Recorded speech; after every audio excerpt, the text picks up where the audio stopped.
નમસ્કાર, વીટીવી ગુજરાતી.com પર તમારું સ્વાગત છે અને હું છું આપનો દોસ્ત કાનન ચડોતરા. હમણાં છેલ્લા કેટલાય સમયથી સૌરાષ્ટ્રમાં ઘણી બધી વસ્તુઓ થાય છે, ઘણી બધી ઘટનાઓ બની, પરંતુ હમણાં જે ઘટના બની એ ખરેખર ચોંકાવનારી તો હતી, પરંતુ એની સાથે સાથે જે વાલીઓ હતા, જે બાળકો છે, એમના માતા પિતા ક્યાંક ને ક્યાંક ડરેલા છે. એક શિક્ષક છે કે જેમને 4 વર્ષની બે બાળકી ઉપર દારૂ પીવડાવીને દુષ્કર્મ કરી નાખ્યું છે. ઘટનાના પડઘા છે એ અમરેલી સુધી પહોંચી ચુક્યા છે. ત્યારે આ બધી જ બાબતને લઈને અત્યારે આપણી સાથે જગદીશ મહેતા સર જોડાઈ ચુક્યા છે. જગદીશભાઈ, વીટીવી સાથે જોડાવા બદલ આપનો ખૂબ ખૂબ આભાર. નમસ્કાર. નમસ્કાર. પહેલો જ પ્રશ્ન પૂછી લઈશ. આમ જો કે તમે સૌરાષ્ટ્રથી છો તો તમે આ જે મુદ્દો છે એને બહુ જ ઊંડાણથી જાણતા હશો, પરંતુ સતત આવા કિસ્સાઓ સૌરાષ્ટ્રમાંથી સામે આવે છે, શું કહેશો? જુઓ, સામે સૌરાષ્ટ્રમાંથી નહીં, ગમે ત્યાંથી આવી શકે. કારણ એવું છે, ખાળે ડૂચા છે, દરવાજા મોકળા છે. આપણી પદ્ધતિ જ એવી છે કે આ શિક્ષક જેવી ઈ ક્ષેત્ર જે છે, શિક્ષક, ડોક્ટર, એ બધા ક્ષેત્ર એવા છે, એમાં લાલિયા વાળી હાલવી જોઈએ નહીં, પણ આપણે ત્યાં ચાલે છે. અમુક જગ્યાએ અનામતનું જે છે, અમુક જગ્યાએ કોન્ટ્રાક્ટ પદ્ધતિ છે. ખાસ કરીને આ જે કોન્ટ્રાક્ટ પદ્ધતિ વાળી વાતો જે છે, જેને આઉટસોર્સિંગ થી ભરતી કરવાની વાત છે, એમાં કોઈ કાળે ક્વોલિટી જળવી શકાય નહીં. કારણ એવું છે, અત્યારે પણ તમારી જાણ ખાતર હમણાં જ ગઈકાલે શિક્ષણ મંત્રી ડિંડોરે કીધું 21,000 જેટલા વિદ્યા સહાયકો ભરવા છે. હવે 21,000 વિદ્યા સહાયકો ભરવા છે કઈ રીતે? આઉટસોર્સિંગ થી, એટલે કે આવી રીતે કોન્ટ્રાક્ટ પદ્ધતિથી. હવે એ કોન્ટ્રાક્ટ ધારો કે પેલા મને આપે, મારે ટૂંકમાં એ શિક્ષકોની પસંદગી કરવાની. હવે ધારા ધોરણ ક્યાં રહ્યા? પેલી વાત તો તમે ને આપણે બધા જાણીએ છીએ, સૌને હુવાળી નોકરી જોઈએ છે. એટલે પટાવાળાની જગ્યા ખાલી હોય કે પ્રિન્સિપાલની, 2-5 લાખ લોકોની અરજી દર વખત રિપીટ થયા જ કરે ગુજરાતમાં. એને કારણે આપણને એમ લાગે છે કે ગુજરાતમાં તો બેરોજગારી ફાટી નીકળી છે. બેરોજગારી ફાટી નથી નીકળી, બેકારી માનસિકતાથી ફાટી નીકળી છે. સૌને હુવાળી નોકરી જોઈએ છે, કોઈને કામ કરવું નથી. અને એમ લાગે છે કે સરકારી લેબલ લાગી જાય તો આખી જિંદગી બેઠા બેઠા ખાઈએ, નોકરી મળી જાય, છોકરી મળી જાય ને જિંદગી પણ મળી જાય. એટલે પટાવાળાની નોકરી હોય કે પ્રિન્સિપાલની, 2-5 લાખ લોકો તો તમને મળે મળે ને મળે, અરજદારો. બરાબર. જો આટલી મોટી બેરોજગારીની સમસ્યા ગુજરાત જેવા મોડેલ રાજ્યમાં હોય છે ખરી, પણ આટલી પ્રમાણમાં કહું છું, આટલી જો હોય તો આ હળગી જવું જોઈએ ગુજરાત રાજ્ય, સમજી લ્યો, વિરોધના આંદોલનોથી.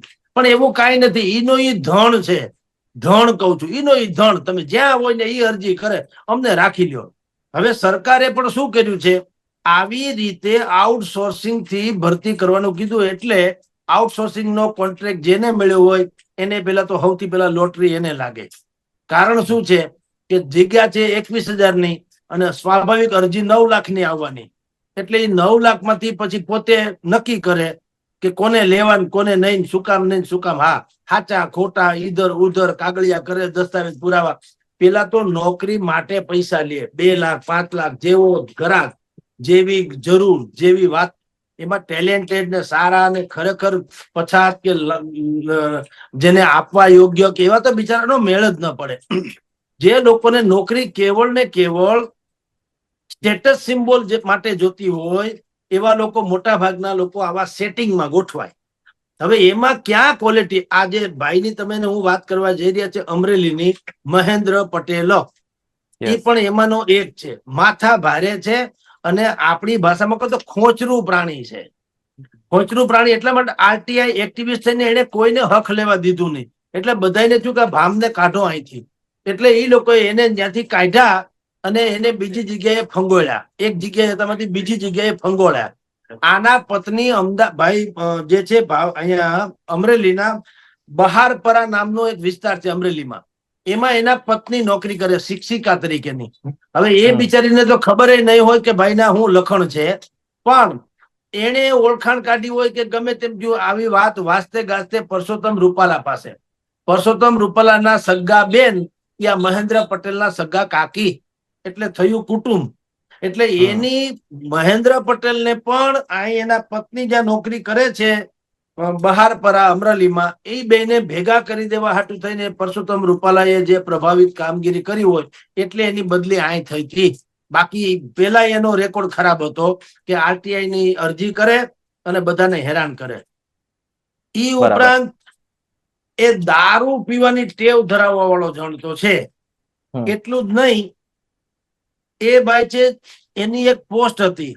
એની પોસ્ટ શું હતી? પ્રાથમિક શિક્ષણ મહાસંઘ અમરેલીનો જે છે, પ્રાથમિક શૈક્ષિક મહાસંઘ નામનું સંગઠન છે, એના તેઓ શ્રી મહામંત્રી છે. બરાબર. હવે ઈ જે સંગઠન જે છે ઈ આપણે અમારા છાપામાં ભૂલથી લખાણું કે આરએસએસ નું, ભૂલથી ઇન ધ સેન્સ અમે લખ્યું કે આરએસએસ ના છે. આરએસએસ નું એમ કહેવાનું છે કે આ સંગઠન અરે અમારે કઈ લેવા દેવા નથી. એટલે સીધી રીતે નથી, એ હકીકત છે. પણ આ બધાનો જે વૈચારિક જે છે, તમામ નદી આફ્ટર ઓલ દરિયાને મળે એવી રીતે 100%. વૈચારિક રીતે તમે જુઓ તો એ ભાજપ અથવા તો ભાજપની ભગીની સંસ્થાઓ જે છે એનું તો સદસ્ય ગણાય જ. કારણ કે આ જે સંસ્થા છે એ કમસે કમ કોંગ્રેસની તો નથી, પણ સીધી રીતે કહો તો આરએસએસ ની નથી, ઈ કબૂલ. પણ તમે વિચાર કરો કે આવો દારૂ પીનારો માણસ, આરટીઆઈ એક્ટિવિસ્ટ કરીને બીજાને પત્ર ખાંડનારો માણસ પાછો અહીંયા શૈક્ષણિક, મેં કીધું તેમ પ્રાથમિક શૈક્ષણિક મહાસંઘ અમરેલી, એના પાછા મહામંત્રી બની જાય છે. શું કામ? એનું પોલિટિકલ જે છે કનેક્શન એ બધાને નજરમાં છે કે પરસોત્તમભાઈ રૂપાલાની સગી બેનિયા ભાઈના સગા કાકી, અને પાછું મેં કીધું ખોચરું પ્રાણી તો હતો જ. હવે આ બે ઊંટ અને ઉકરડે ચડ્યું, એટલે એક તો તમારામાં ખામી, તમે એમાંથી વોટ પાછા તમારા હગા સંબંધી પોલિટિક્સમાં લેવા, એટલે ફાકા ફોતરીની પાર નહીં. એમાં દારૂ પીધા પછી માણસ જે છે ને હેવાન બની જાય. એ હેવાન બની જાય એટલે એને ત્યાં જે સ્કૂલ હતી પ્રાથમિક શાળા, એમાં 14-15 દીકરીઓ ભણવા આવતી, એની સંખ્યા પણ એટલી. અને આ બાયણું બંધ કરી અને દીકરીઓની સાથે, પેલા તો દીકરીઓને શરદીની દવાના નામે દારૂ પીવડાવે અને પછી એની સાથે અત્યાચાર કરે. યૌનાચાર તો ઠીક, પણ અત્યાચાર શું કામ? દીકરીઓની જે ઉંમર છે 4થા ધોરણની દીકરીઓ છે, એટલે એમાં કઈ બીજું આપણે કહીએ અત્યાચાર 100% કર્યો, યૌન અત્યાચાર કર્યો, પણ એને બળાત્કાર શબ્દ વાપરવાનો કોઈ મતલબ નથી. એ તો કાયદેસરનું અત્યાચાર કરેલો છે. હવે આટલી હદે આવું બધું થયું એનું કારણ એટલા માટે છે કે મેં તમને કીધું તેમ કોન્ટ્રાક્ટ પદ્ધતિથી લેવામાં જે હવે સરકાર કરી રહી છે, જેમાં કોઈ પણ પ્રકારની ગુણિયલ કે ગુણવત્તાને ક્યાંય મહત્વ આપવામાં નથી આવતું.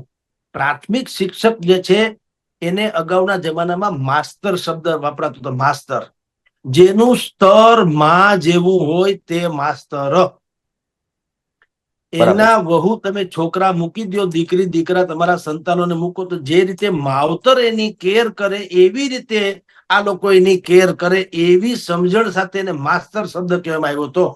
હવે આ લોકો દારૂ જો ફરજ ઉપર દારૂ પીવે છે, તમે વિચાર કરો, મને આરએસએસ વાળાએ કીધું સાહેબ અમે તો એને, અમને ખબર પડી કે આ દારૂ પીવે છે એટલે અમે એને આમાંથી કાઢી મૂકો. કેમાંથી? પ્રાથમિક શૈક્ષણિક મહાસંઘ અમરેલીનો તમે કાઢી મૂકો. તમને ખબર છે કે આ દારૂડિયો છે, તો તમારામાંથી કાઢી મૂકો તો પાછા પ્રાથમિક શાળામાં તો છે જ. તો તમે, તમારી કામ એવું નથી હોતું, તમને એવું ન લાગે કે આ છોકરાને બગાડશે, દારૂ પીને આવે તો ગમે કરે ને. એને પાછો એક બીજો શિક્ષક રાખ્યો તો ડમી. એ પોતે જયારે મૂડમાં ન હોય, દારૂ પીને બેભાન થઈ કે ડૂલ થઈ ગયો, ત્યારે ડમી શિક્ષક એનું કામ બતાવે. બાકી આ ભાઈને જે દિવસે દુરાચાર કરવાનું મન થાય ત્યારે પોતે આવે. એટલે આટલો હરામી માણસ હોય તો તમે લોકો જે શિક્ષક સંઘે જે છે પોતાના સંગઠનમાંથી કાઢી મૂકો. તમે જુઓ આમાં કેટલા લૂ ફોલ્સ હોય છે. તમે પોતાના સંગઠનમાંથી કાઢી મૂકો, તમે ફરિયાદ કા ન કરી? તમને ખબર નથી સમાજ માટે હાનિકારક તો છે જ આ માણસ. કારણ કે દારૂ પીવે છે, સરકારી નોકરી છે, શિક્ષક દરજ્જાની વાત છે, દારૂ પીવે છે, તો દારૂના નશામાં કોઈ પણ માણસ ગમે તે કરી બેઠે. એ જયારે તમે ખુદ એને પોતે ઠરાવ કર્યો અને એમાંથી કાઢી મૂક્યો, પ્રાથમિક શિક્ષક સંઘ જે કઈ સંઘ હોય, પણ તમે ઈ પાછી જાણકારી ઉપર તંત્રને કેમ ન કરી કે ભાઈ આ અમે તો કાઢી મૂક્યો, એ તો ઠીક છે, એ કઈ બંધારણીય સંસ્થા નથી, કાઢી મૂક્યો તેને શું ફેર પડે? અત્યાર સુધી ફાકા ફોદારી કરતો હતો, હવે નહીં કરે, બરાબર? એને પગાર તો ચાલુ છે. પણ તમે એટલે કે આ શિક્ષક સંઘે એટલી ગંભીરતા કેમ નથી આપી કે ભાઈ તમારે કામ કોની સાથે છે? નાના દીકરા દીકરીઓ સાથે. તો આ દારૂ પીનારો માણસ ગમે તે કારવાર કરી બેસે તો તમારે ઉપલી લેવલે જાણ કરવી જોઈએ ને કે ભાઈ આ માણસ દારૂડિયો છે, એના કઈક ઊંધા હમું કરે, એના કરતા આને યા તો ટર્મિનેટ કરો યા તો કાઢી મૂકો આમાંથી. એવું કઈ નહીં. જે લોકોને એમ લાગ્યું અમને નડે તો એને પછી સમાજનું જે થવું થાય, અમને અહીંથી ગો કાઢો એટલે અમારું નામ ખરાબ ન થાય. પ્રાથમિક શિક્ષણ મહાસંઘ કે જે કઈ એનું નામ છે એ ભગીની સંસ્થા છે. ભારતીય જનતા પાર્ટીની જેટલી પણ તમે અમરેલા જેવું છે, છત્રીના ઓલાની જેમ એના અલગ અલગ બધા સંગઠનો હોય છે, ભારતીય મજદૂર સંઘ ને, ભારતીય ઢીકણા સંઘ ને, પૂછડા સંઘ ને, એમાંનો આ એક છે, સમજી ગયો. પણ તમે એને કાઢી મૂકો એટલે શું ઈ સુધરી જાય? તમે બચી જાઓ છો, તમારું સંગઠન બચે છે, પણ આ દીકરી તો હેરાન થઈ ગઈ કે નહીં? જે બે દીકરીઓ સાથે એને 8-10 દિવસથી યૌનાચાર કર્યો અથવા તો દુરાચાર કર્યો, એનું શું હાલો? જો આ સંઘે એવી જાણકારી કીધી હોત, તંત્રને આપી હોત, પોતાની જયારે કે જવાબદાર સંગઠન છે એટલે કે ભાઈ આ દારૂડિયો છે ને આને કોઈ પણ હિસાબે કઈક ખેલ નાખવા તો શિક્ષક બાળકોની જિંદગી બગાડશે, એવા આંખ મીચામણા ન કરીને એલર્ટનેસ દાખવી હોય તો આ ઘટના બની ન હોત. પણ બધી મિલી ભગતો એવી ચાલી રહી છે કે અપના કામ હે બનતા અને ભાડ મેં જાય જનતા. તમારું જે થવું થાય, અમે બચી જઈએ, અમે અમારી જમીન હેરકી લઈએ એટલે અમારી પર દાગ ન લાગે. અત્યારે પણ ખુલાસા એમ કરતા ફરે છે કે ભાઈ આરએસએસ નું તમે લખ્યું, ધારો કે અમારા જ છાપામાં આવ્યું, બીજા કોઈમાં નથી આવ્યું, કે આરએસએસ ના કાર્યકરી કે આરએસએસ ને એને કઈ લાગતું વળગતું નથી. એગ્રી, હાલો, પણ તમે જાગૃત સંગઠન તો છુઓ, તમારી જિમ્મેદારી સરકાર પણ તમારા વિચારધારી વાળી છે, તો તમને આ દીકરીઓ કે પ્રાથમિક શાળાના બાળકો પર દયા ના આવી? તમને એવી ખબર ન પડી ભાઈ આ માણસ ખતરનાક છે, કાલે વારે કાંઈ પણ કરી બેસશે, તો હાલો આપણે ઉપર લેવલે ધ્યાન દોરીએ કે ભાઈ આની ચાલ ચલગત સારી નથી. તમે ખામોશ કેમ રહ્યા? એ અપરાધ નહીં તમારો? આરએસએસ તમે કોન્ટેક્ટ હોય કે ન હોય એ જવા દો, પણ તમે તો સરકારના વન કાઇન્ડ ઓફ માતૃ સંસ્થા ગણાવ ને. એટલે કહેવાનો આશય એ છે મિત્ર, દરેકે પોતાની ચામડી બચાવી છે, ભાડ મેં જાય જનતા. એટલે આ ઘટના બની, એનું તથાકથિત રીતે સ્ટિંગ ઓપરેશન થયું. સ્ટિંગ ઓપરેશન થયું એટલે કઈ એક માણસે ન થયું, એક જ દિવસમાં ન થયું હોય, 3-4 માણસોએ 3-4-5 દિવસ મીટિંગ કરી હોય, રાઈટ? અત્યારે આપણે દીકરીના નામ નથી લેખા, જેનું અને આ દુરાચાર થયો છે એના ફાધરની પણ ઓળખાણ અત્યારે મીડિયામાં આપણે આપી નથી. પરંતુ શું તમે માનો છો કે અત્યારે કોઈ દી આ છુપું રહેશે?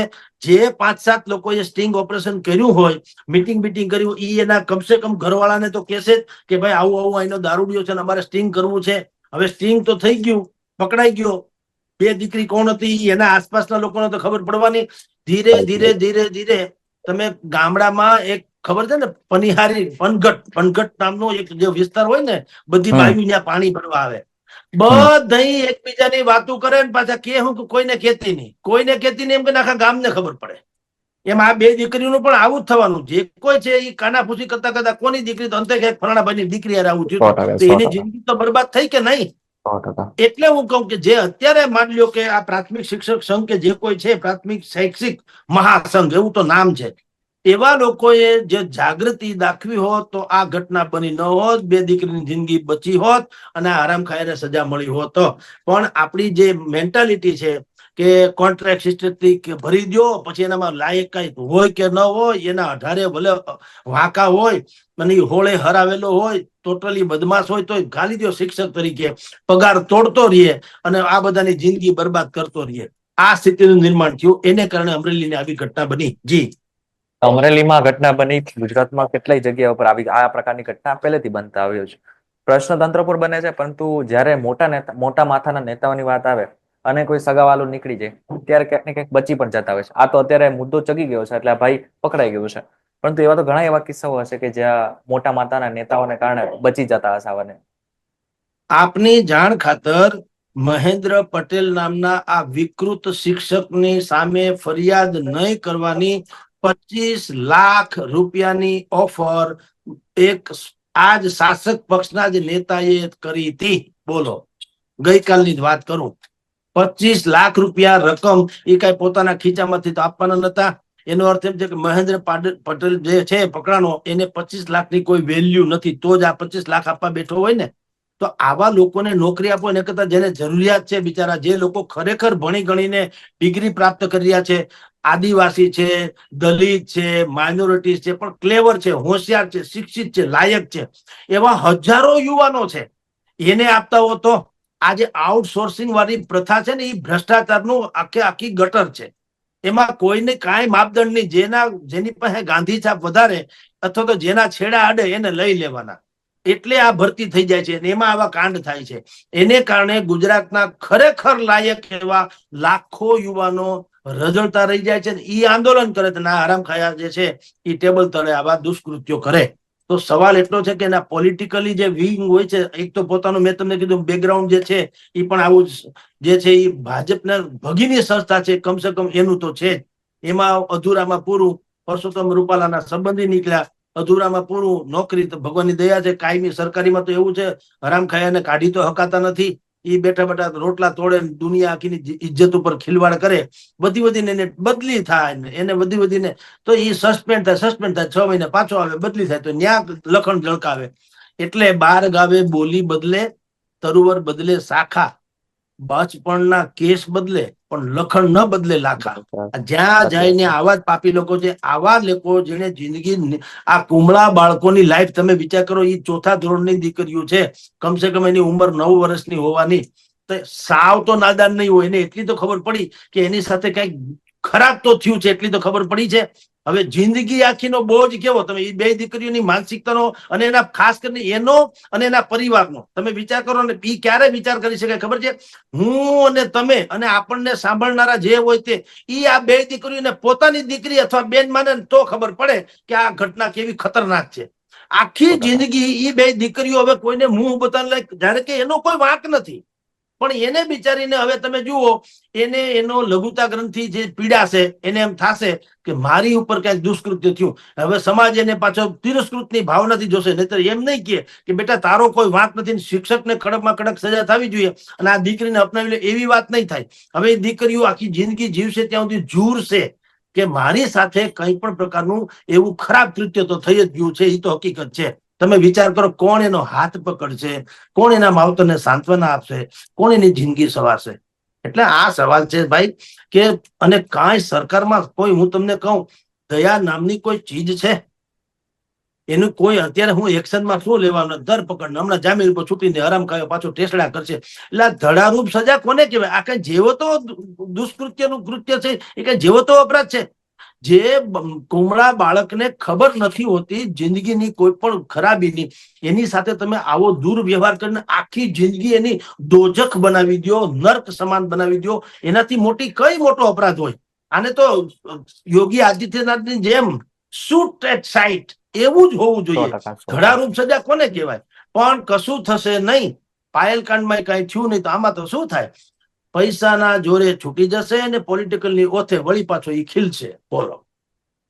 એ છોકરીનો વિચાર આવે છે કે જે છોકરી હજી 9 વર્ષની છે, જ્યારે મોટી થશે, જ્યારે એની ઉંમર પરણવા લાયક થશે, આ બધું જ થશે, જ્યારે ભણશે, કોલેજ આવશે, ત્યારે ઈ છોકરીને, બંને છોકરીને કેટલું સહન કરવું પડશે? કારણ કે આ ઘા મને લાગે છે ક્યારેય નહીં ભરાય.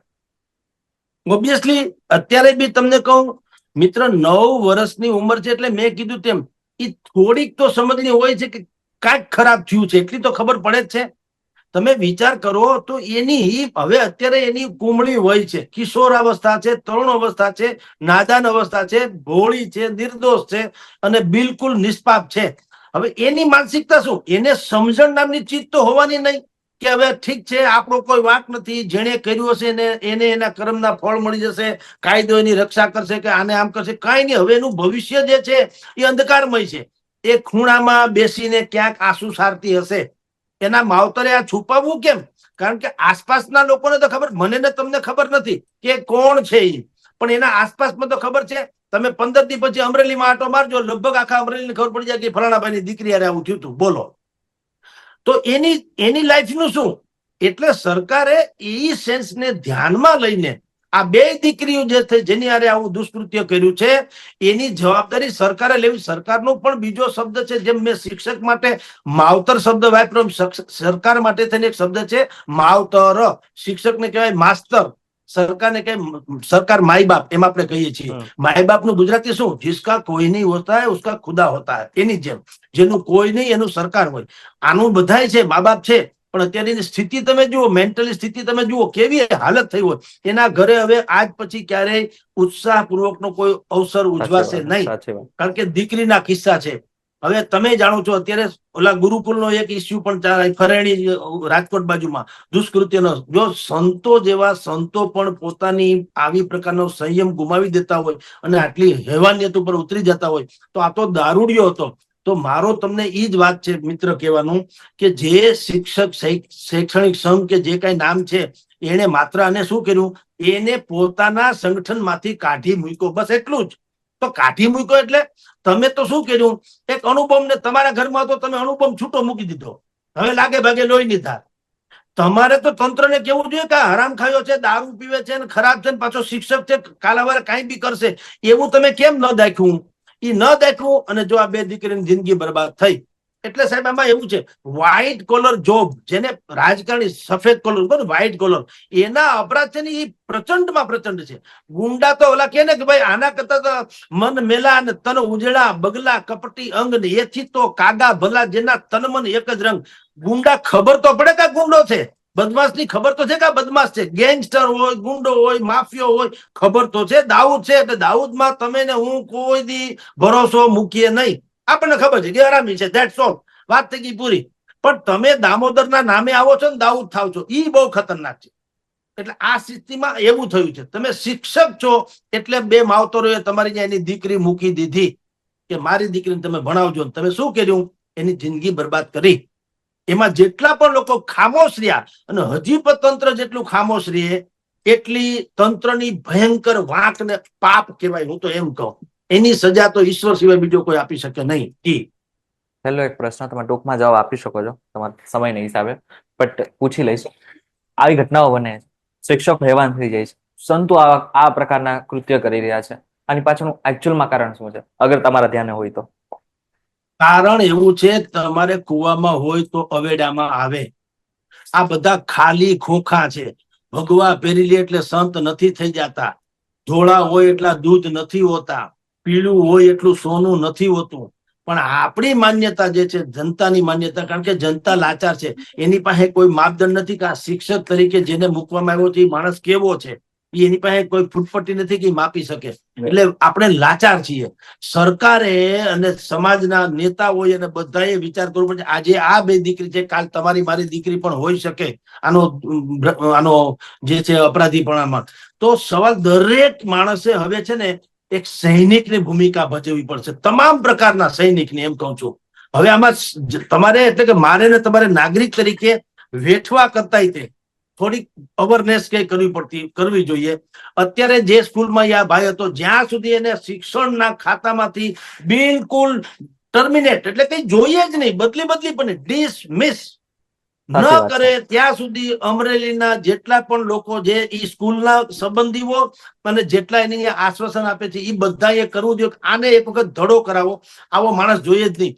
સાધુ સંતોના કિસ્સામાં પણ એવું જ કરવું જોઈએ. આ હરિભક્તો જેને કે છે, તમે જો બધા લાભાર્થી છે, એટલે તમે આટલી મોટી દુર્ઘટના બની ફરણી સ્વામિનારાયણ ગુરુકુળમાં, તો હાજે આરતી થાય તો 5 ઢેગલો થઈ જ ગયો હોય. તમને એટલે કોઈને લાજ શરમ ક્યાં રહી? કારણ કે બધાને શું છે, પોતે અને પોતપોતી કા સ્વાર્થ છે. મારે સ્વામી અરે કઈ ગોઠવણ છે, મારી જમીન યા તો એને લઈ લીધી, ત્યાં મને અપાવવાનો છે, મારા છોકરાને નોકરી યા તો એને આપી છે, ત્યાં અપાવી શકે એમ છે. આ બધા કઈ હવે કઈ જેમ તેમ નથી, બધાના છેડા વાંકા ત્રાહા અડે છે. એટલે કોઈને એમ થાય કે આપણી દીકરીનું શું થયું, અને આવું તો બન્યા કરે, એનું જાણે ને ઈ જાણે. એટલે ઓલા લોકો તાગડધી ના કરે. જે હેવાન લોકો છે એને ખબર છે કે આપણે બધાને યા તો એક વખત આ શબ્દ છે ને મફતનું ભોજન, જેને અન્ન ક્ષેત્ર કહીએ છીએ, ફલાણું ને હરિહરનું હાથ ને અડધું તો એને હુડ કાઢ્યું.